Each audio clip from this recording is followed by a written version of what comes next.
Ladies and gentlemen, welcome back to Crooked Sticks, the community of conversation. I am your host, Gabriel Brown. I am a sophomore at High Point University, and welcome to the podcast.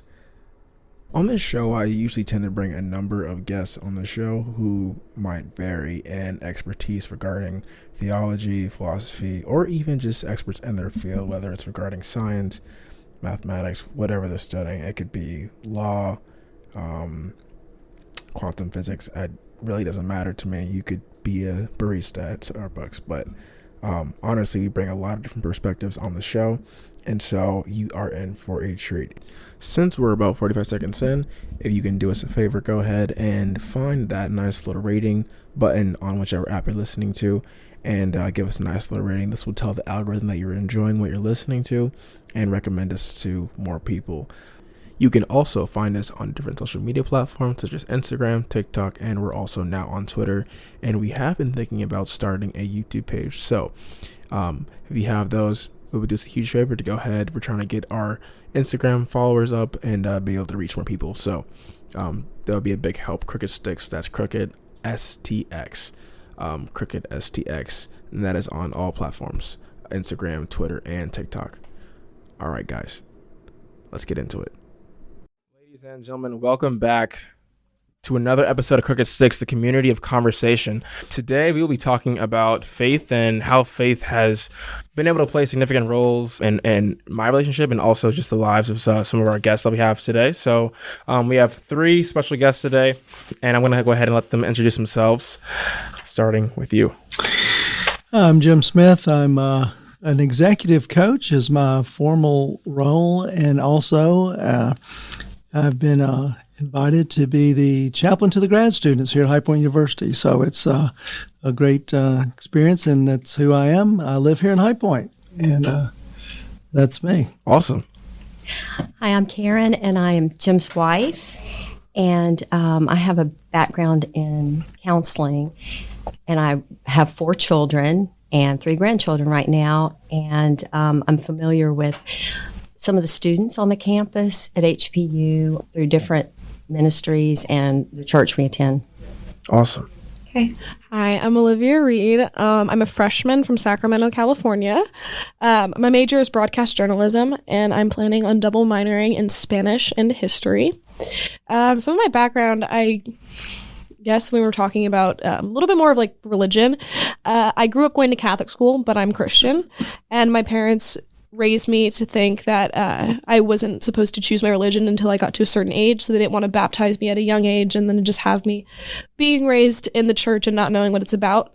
So I was baptized when I was 16 years old at my community church, and I taught Sunday school for 6 years, kindergarten through 3rd graders. I love them all very much, and now they're getting towards my age, which is very weird, and it does make me feel very old, even though I'm only 18. So I taught Sunday school for 6 years, going to youth group since middle school, going to church camps, going to conferences, all that stuff. But I'm going to be honest, I did drift away from it a little bit, and there were some very valid reasons, and I'm still trying to figure out my own faith. So just trying to be honest with myself. Awesome. That's good. And I will say that also Jim and Karyn Smith, they've been, I'd say, mentors really, just to me and also just to a lot of students here on High Point's campus. And so I thought it'd be great to have them on the show, because who better to talk about faith than how it can shape people than someone or than 2 people who have been shaped by their own faith, right? And so honestly, I thought we'd just start off on the surface with I guess this is a standard idea of faith is in college students. Last night someone asked me, what does faith look like on a college campus? And I mean, I know my perspective as a youth because I mean I'm amongst everybody, but as someone who's, I say, more seasoned, what do you guys believe, like when you look at students and their lives, and when you mentor to kids, what is something that you see that's very common, like a common denominator amongst students? And it could be faith related or not, but like what's something that you see that's very common among all of us? I think it's a great question. As I think of students and their faith, it's a bit of a dilemma. And I remember it was for me too when I was a freshman in college, because I walked into that culture kind of with my parents' experience, kind of their tradition. And I had to, because it's, I think, the right time to begin to figure out for your own self where you are and what you're thinking and what your belief system might be. And so I remember even as a freshman thinking, I'm not so sure I want to just carry forth my parents' faith, as useful as it was. I wanted to make it my own. And it was really a short period of time for me until I met some real solid people of faith that were also students, a little bit older. And I remember thinking, oh, that looks like the real deal. And the relationship was available, the friendship was available. And I remember just making that really a matter of prayer, saying whatever they have seems legit, and that's what I'd like to pursue. Yeah. And that's, I think, true for some students as they come through. They're just trying to make their own way and find their own path, but it has to be personal. And I think that's what makes it legit. And then they often find themselves at our house, and we're doing a simple Bible study. Karyn makes the most awesome desserts that really is a good thing and a fun thing, and then the fellowship of the relationships really mostly happen in our kitchen. That's where it really happens. Wow, that's good. And then what about you as well? Well, my experience, at least with HPU at this point, has been primarily with kids that are involved in ministry with the church and that kind of thing. And I think it's an exceptional group of young people. I don't remember experiencing that when I was in college. Right. And I kind of fell through the cracks in some ways because of that. But I just have been really encouraged to see the way the community operates and loves one another and cares very much about bringing other people along in faith. So it's been a great experience for me because they act like I'm giving to them, but I am gaining so much from just my experience of knowing them. Yeah, I feel that. That's good. And I know, Olivia, you were also talking about just like where you had to get to this point to where or I guess you're at the point now where you're realizing like this faith, like it needs to be for me. And like you want to find that thing that you can like hold on to and say like, this is why I follow Christ. Could you like, if you'd like, could you speak more on that also? Yeah. So I was talking to Gabe about this before it started, and I was talking about the fact. Wait, sorry, I had to cough. My bad. Okay, well, she'll be back. Okay, so I want to ask you a question as well. Do you think faith is necessary? Well, my tendency is not only an executive coach, but as a mentor to other students, my tendency is to say, why do you ask that question? So if I may, what poses that question in your brain? I'd love to respond to it, but tell me more about why you ask. Well, I was talking to you guys earlier before the show about this idea of like how our hearts are aligned to certain things. And I guess that means that we all, in a sense, put our faith in something. Does that make sense? So like, I guess the question is faith necessary? Like as a human being, right? Is that like, do you think that's something that's already rooted within us to have a faith or to place our faith in something? And then I guess the second part of that is, if that is the case, then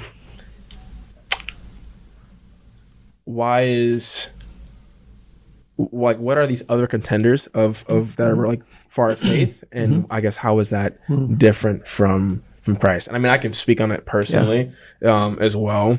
I was talking to someone last night actually, and he was saying how this is a very blunt way to put it, but I believe in Christ. In the event that I'm wrong, and this is more like a philosophical question, but like in the event that I'm wrong, well then I lived a really good life. And like that was the point that he was making. But if I'm right, well, I lived a really good life, but also was for something, like it meant something, right? And I think that kind of like shapes like the whole thing is like the meaning. So that's where that's coming from. Well, I hear you. I think that's really a very reasonable position. So is faith necessary? It really depends on how you understand how we're made. I believe we're made to worship. I believe we're made to have meaning apart from ourselves. It's not just about us. Yeah. And I can see that as an executive coach, but also doing ministry. And so when I say we're made to worship, think about it. People are almost always worshiping something. It might be the earth. Yeah. It might be their football team. It might be their job or the dollar. So they're really oriented to give a lot of time and attention to something. And so I never found anything that filled that sufficient object of worship except Christ. Yeah. And certainly as he reveals God's character and as he reveals a pathway to God, and as he, opened the door by forgiving me of my sins because of his perfect life and death on a cross for me and for those who trust him, that opened up a door. So is it necessary? If you want to love people, I think it's necessary. If you want to play sort of a better game in life or a better purpose, I think it's critical. Now, it's not to say that others that don't know Christ don't do anything. They do a lot of things, but nothing that merits heaven, nothing that really merits that right kind of relationship, at least the quality that I've seen. Right. Yeah. I feel that. At least for me, I know that when I put my faith in Christ, I was reading Ecclesiastes. And for anyone who doesn't know, that book is, I'd say, probably more blunt and more realistic and in some ways depressing if you think about it.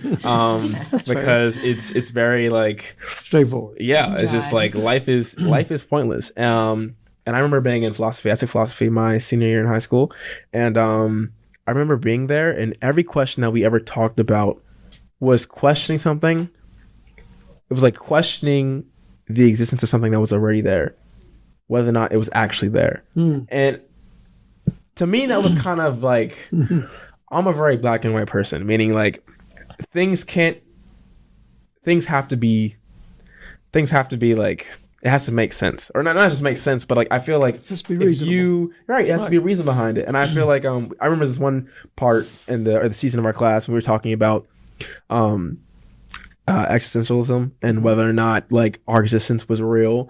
And I kid you not, for like an hour and a half, people were like arguing whether or not they thought they existed. And I didn't even know how we got so far off track to the point to where people were questioning like, do we really exist? And I was like, you tell me.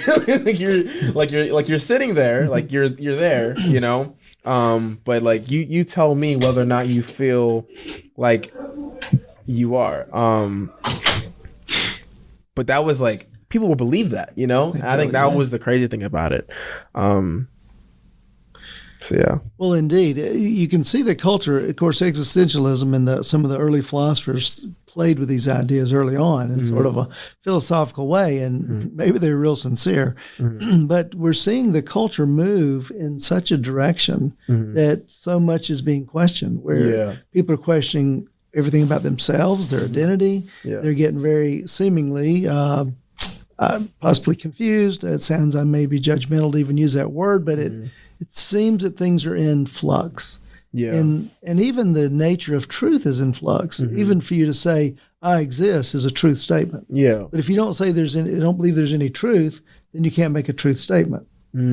However, to state the fact there is no truth is a truth statement.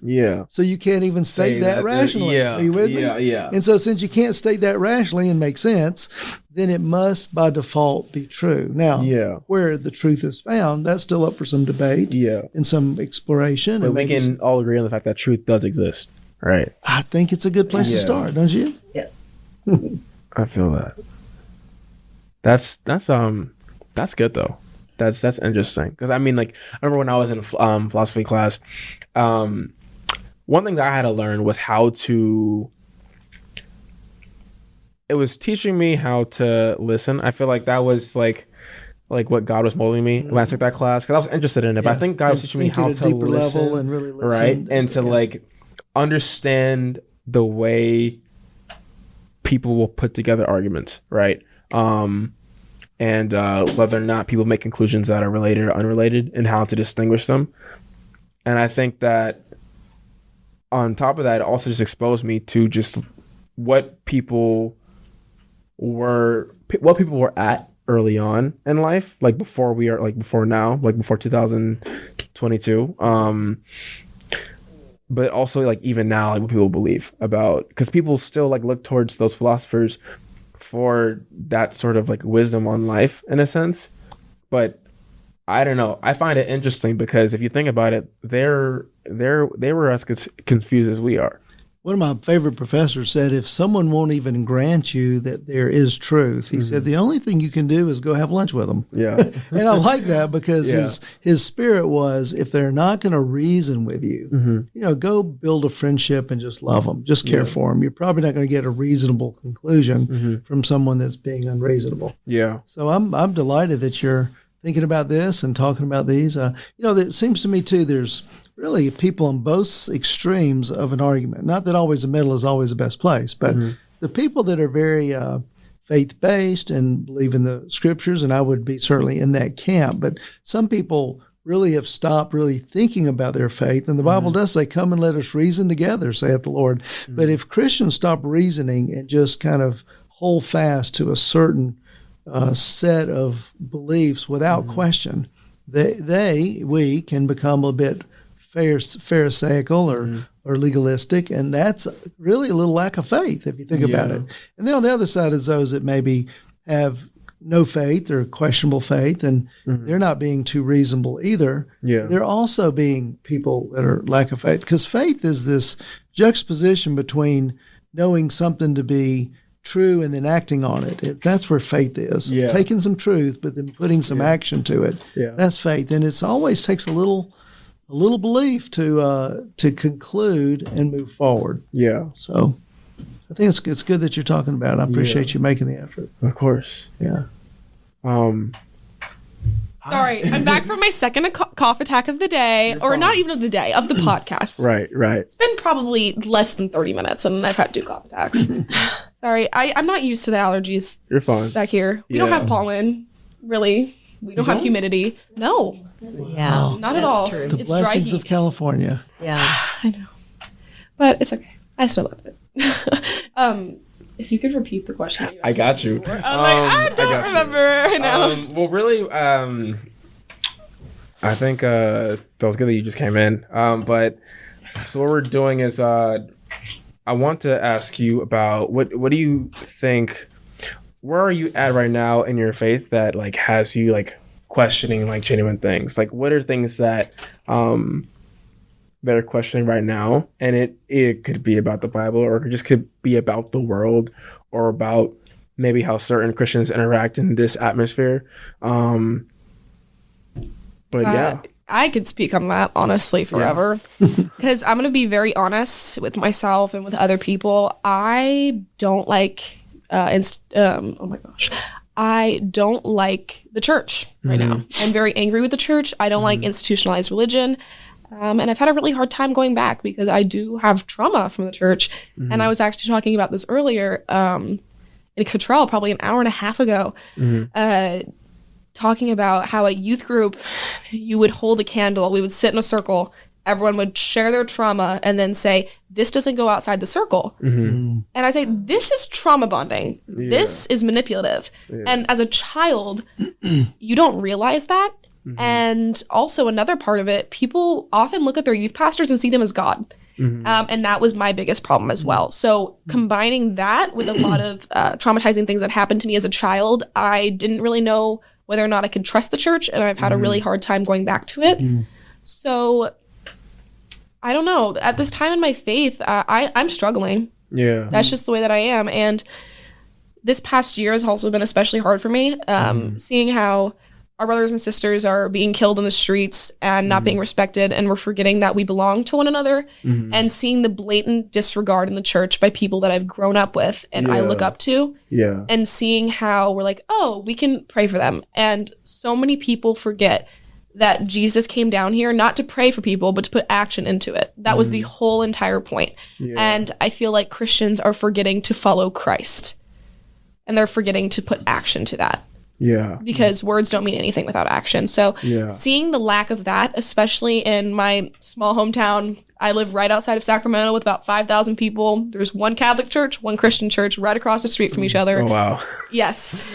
Not a lot of people. I've grown up there my whole entire life, and I did speak out about it, and it was really hard because I had so many people that I loved so dearly in my life turn into people I didn't even recognize.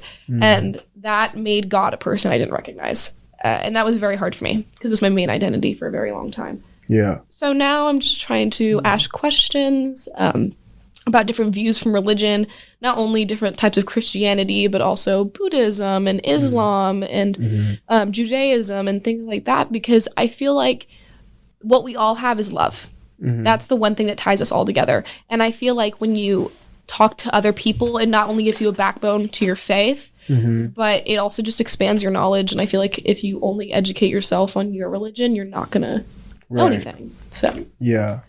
I don't know, it's kind of all over the place. No, but yeah, thank you for sharing that. I definitely can relate to that too. Just I remember when I think it wasn't even until I'd say maybe like high school that I understood like the level of like the responsibility that I needed to take for my own faith. And I mean, like, I was always the kid that grew up going to church. My family was a church every Sunday type of family. We know, dressed in shoes, slacks, and a collared shirt. If the shoes are too tight, that's too bad. Put them on anyway. You're going. Right, exactly. And I mean, like, there were some days I loved going, and that was Fifth Sunday because they had cupcakes on that day. But there was also some days where I dreaded going. And I mean, I think from that, my parents definitely taught me just this idea of like discipline, right? That that I think like faith has it has a love component, but it also has like a discipline component as well. Like it's about like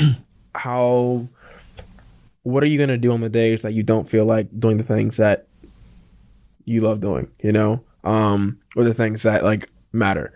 I mean, like, one example is just like the gym. Like I go to the gym often, almost every single day. I go at least like 4 or 5 times a week, and there's some days that I don't want to go, but like those are also the days where I'm like, I really need to go this day, you know, because if I don't go, even if I know that I would love to have an extra hour and a half, 2 hours free time, like I just know that like going there will matter and mean so much more to me as soon as I'm done. But I definitely feel that a lot of discrepancies, and I think that's where a lot of that I guess like hypocrisy can be seen from. Well, this says this over here and it says this over there, then you know these people are doing this over here, and it's easy to like really point fingers and say like, well, that's not okay, or well, this isn't okay. Well, okay, well, what you're doing is also isn't okay, you know. So what I'm hearing you say is, and I appreciate you, I love your intellectual honesty, Olivia, as well. So what I hear you saying is if every position is equally and mutually distinct and exclusive and sufficient, if every view is sufficient, then it's just a bunch of people, you know, having discussions around their views and not really listening to the others. Yeah.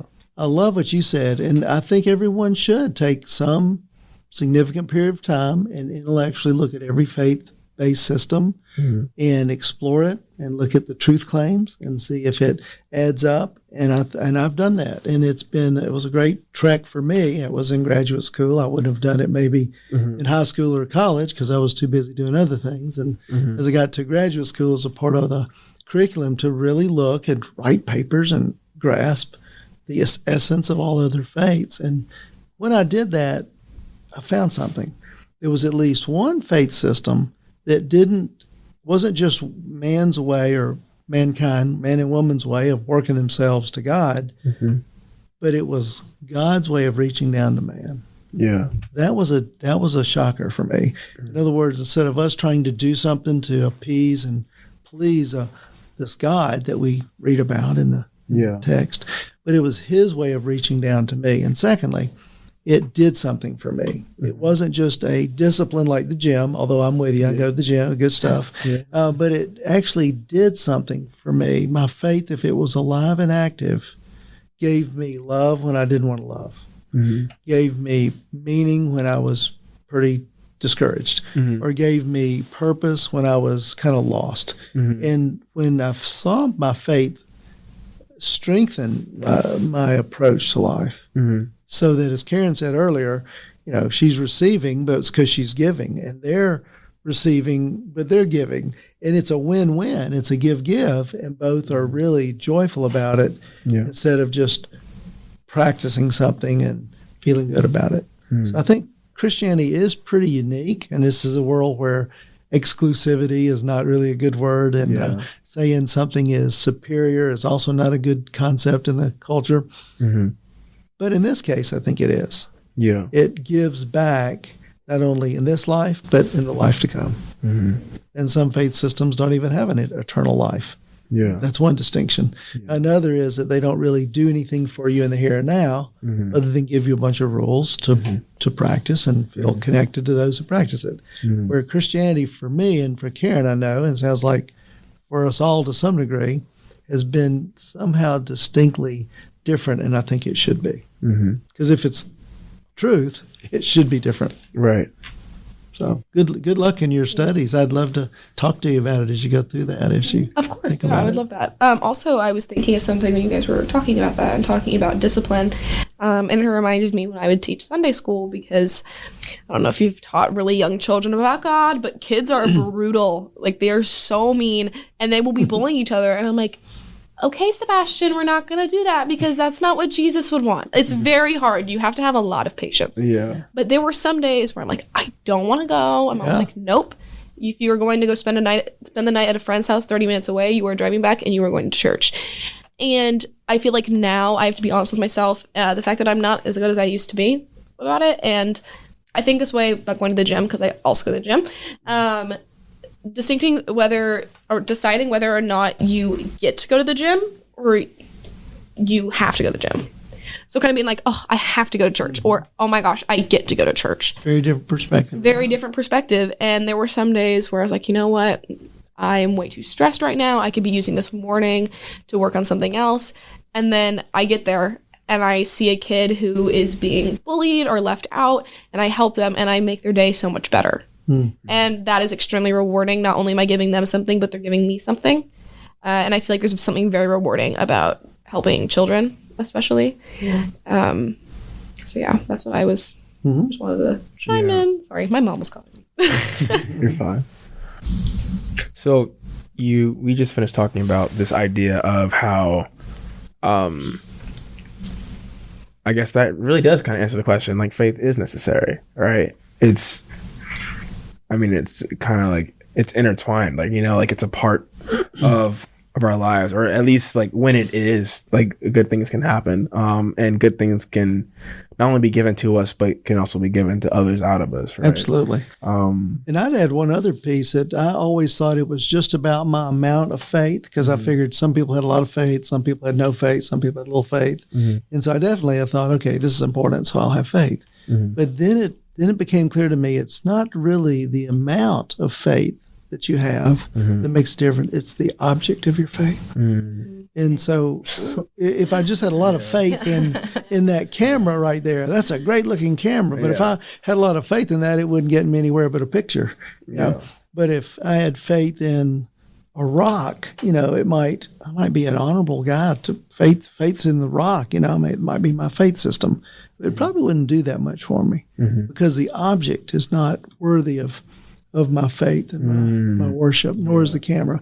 But when I have faith in Jesus, in who he is and what he did for me, that opens up the door, and it's an activative faith that allows me to have a relationship with God, and a better relationship with Karyn, and a better relationship with even people that don't have faith, because of the essence of the object of the faith. And a lot of people miss that. They think it's just in the church, or just have faith, baby. We used to say that in the 60s. Y'all probably were around the 60s, but that was one of the things we used to say. I was not. But, it's not the amount of faith. It's, even the Bible talks about that. It's the object of our faith. Yeah. And so the church, a lot of people, and I was one too, that all I knew was a faith experience was what I learned at church. And so that became part and parcel of my faith system and my belief. And then when I was disappointed, and many people are throughout even very, very short numbers of years in their church, someone said this, that a church is really more of a hospital for sinners than a country club for saints. I love that quote. It was actually a Pope Francis quote, I'm pretty sure. It's around that wording. That's what I think it was. Yeah. And when I saw the Bible, teach about faith in that way, I would see the church as a group of wounded healers, a group of struggling Christians trying to follow Christ. And even if you haven't seen that series lately that's out about the disciples, The Chosen. The Chosen. It really gives something I had never had, was a picture of some personality and some joy and some of the fun things that maybe the disciples engaged in. And we don't know if that's exactly true, but it's been really powerful to me to get that picture. Would you agree? Oh, yes. I love the picture because the disciples and Jesus are so real. They're like, in your mind, a lot of times when you picture Jesus in the Bible, they're stiff. They're stiff, and they don't laugh, and you know what I mean. The disciples seem like they would be really serious, but The Chosen really depicts it. The character behind it. Exactly. Yeah. But it's depicted in this series, and so when I began to see that Jesus was really the object of the faith, not my church, and that the disciples relating to him is something I could learn from, that gave it a lot more power and meaning than a perfect pastor or youth director. And I think we've all been disappointed by somebody in the church. And, for sure.